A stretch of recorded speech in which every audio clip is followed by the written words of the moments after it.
그래서 연체가 되는 것도 겨우겨우 다른 은행을 또 알아봐야 하는 상황이고요. 코로나가 당장 끝난다고 해도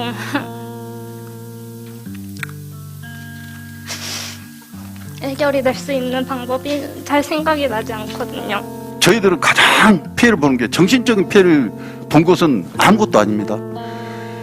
10년, 20년, 30년 동안 모은 재산이 2년 동안에 다 날아가 버렸습니다.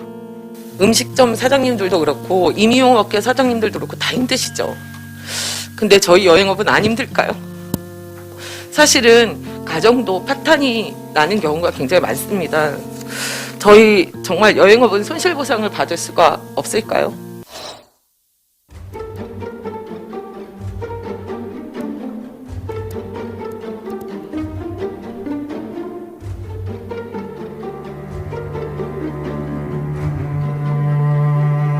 터널 속에 갇혀 있는 것처럼 답답함을 가지고 지금까지 생활을 해왔습니다. 얼마나 이 생활이 비참했는지 정말 말로는 헤아릴 수 없을 정도로 저희들이 문을 닫는다고 해서 실질적으로 코로나 확진자가 줄어들지는 않았습니다. 그런데 정부에서는 저희들한테 항상 이런 얘기를 합니다. 2주만 문 닫아 주십시오. 3주만 문 닫아 주십시오. 그 희망 고문을 왜 하는지 모르겠습니다.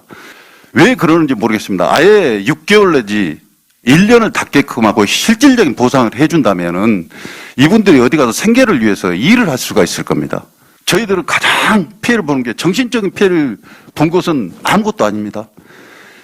10년, 20년, 30년 동안 모은 재산이 2년 동안에 다 날아가 버렸습니다.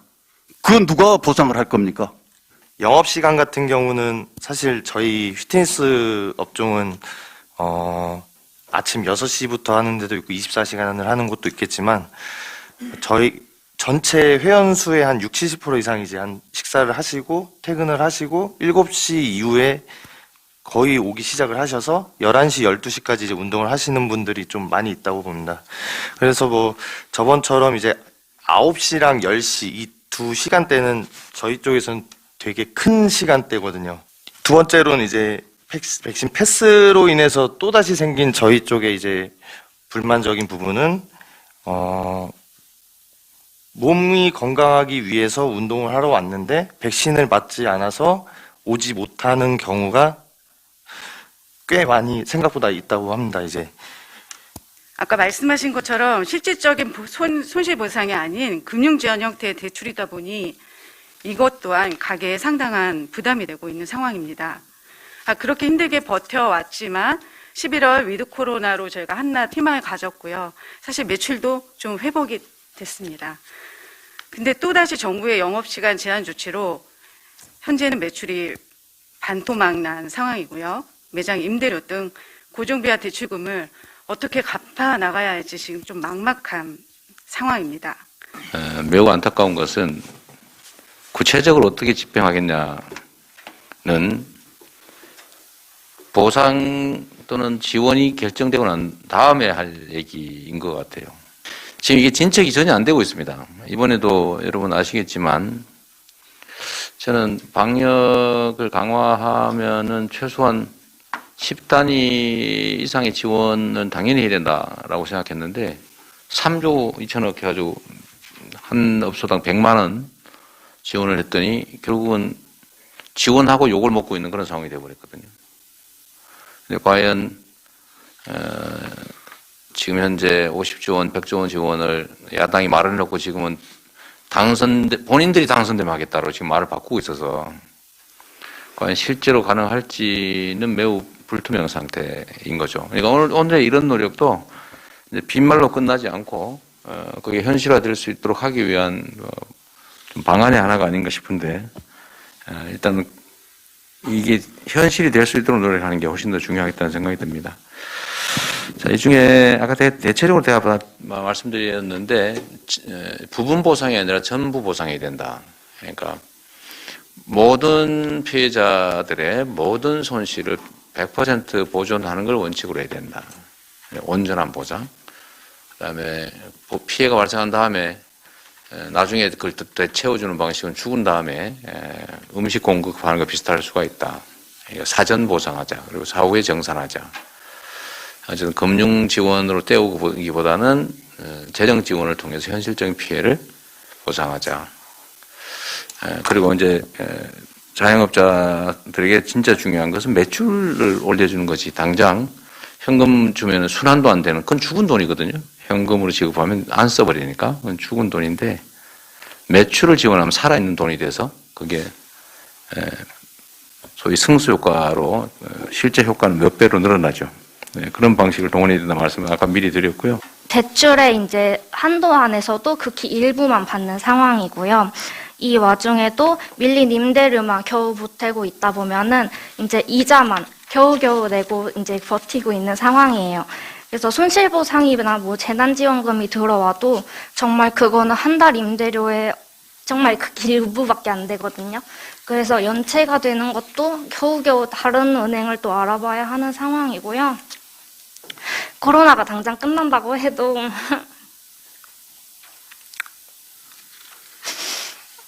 해결이 될 수 있는 방법이 잘 생각이 나지 않거든요. 그래서 이 부분은 아직은 그 PPP 제도가 언제 도입될지 모르는 상황이니까 대출 같은 경우를 먼저 말씀을 드리면 대출을 받고자 하는 자영업자들은 투자 목적이 아니거든요. 어떻게든 죄송합니다. 네. 어떻게든 이제 운영 자금을 마련해 보고자 하는 건데 그 부분에 대해서 조금 더 완화를 시켜주셨으면 좋겠고요. 이런 팬데믹 이후의 신용도 하락이라던가 연체 같은 것 그리고 원금 상환에 대해서도 그런 고민들을 좀 같이 해주셨으면 좋겠다고 요청드리고 싶습니다. 경영위기라는 그 업종 카테고리에 들어있기는 한데요. 사실 저희가 체감하는 거는 경영 파탄입니다. 타이틀 바꿔주셨으면 하는 마음도 솔직하게 있습니다. 음식점 사장님들도 그렇고 임의용업계 사장님들도 그렇고 다 힘드시죠. 근데 저희 여행업은 안 힘들까요? 저희 매출이 90% 하락했습니다. 보통 이제 기업이 힘들 때 그 사업주가 매출이 마이너스 15%만 돼도 고용유지라는 지원금을 국가에서 줄 정도로 심각하구나라고 판단을 하시더라고요. 저희는 지금 매출이 90% 하락이에요. 비행기가 안 떠서 일을 할 수가 없습니다. 식당에 4인 이상 같이 들어갈 수가 없기 때문에 패키지 모객도 할 수 없습니다. 저희가 일을 못하는 상황인데도 불구하고 저희는 행정조치를 못 받았다고 그 손실보상 대상에서 제외가 되었습니다. 과연 저희가 정말로 손실보상을 받을 수 없는 업종이 맞는지, 저희가 또 업종이 여행사다 보니 가족 경영이 굉장히 많거든요. 사실은 가정도 파탄이 나는 경우가 굉장히 많습니다. 저희 정말 여행업은 손실보상을 받을 수가 없을까요? 제가 아쉬운 거는 저는 현재 상태로는 아무 권한도 없는 실업자에 불과하다.